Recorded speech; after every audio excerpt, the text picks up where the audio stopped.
ईशं गणेशं गले नीलवर्णं गवेन्द्राधिरूढं गणातीतरूपम्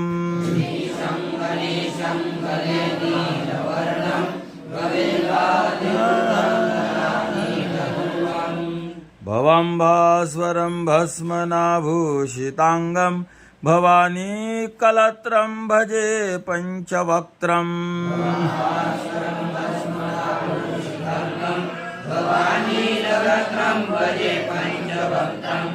या श्लोकाचा अन्वय खूप सोपा आहे. गिरीशंवर 1 टाका, पंचवक्त्रमवर 2 टाका आणि भजेवर 3 टाका. अर्थ काय झाला रे याचा?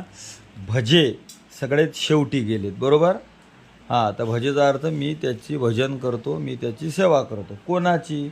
तो वरील विशेषणाने युक्त महादेवाची. कसा आहे बघा तो महादेव? गिरीशम, गिरीचा मालक आहे ना? कोण आहे तो? गिरीचा म्हणजे कैलास गिरी, त्याचा नाथ आहे, कैलासनाथ आहे. अजून हा कसा आहे रे? गणेश आहे. गण म्हणजे समुदाय आणि त्या सगळ्यांचा हा मालक आहे, नाथ आहे.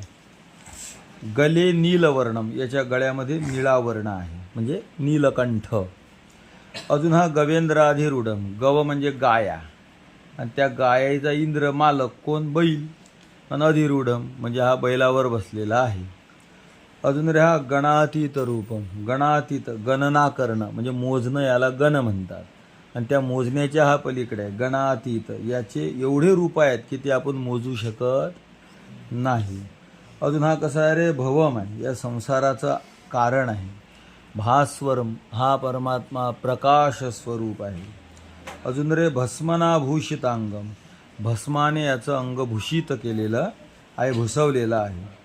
अजून हा कसा आहे रे? भवानीचा कलत्र आहे. कलत्र म्हणजे नवरा, भवानी म्हणजे पार्वती. भवानीचा हा कलत्र आहे म्हणजे पार्वतीचा हा पती आहे.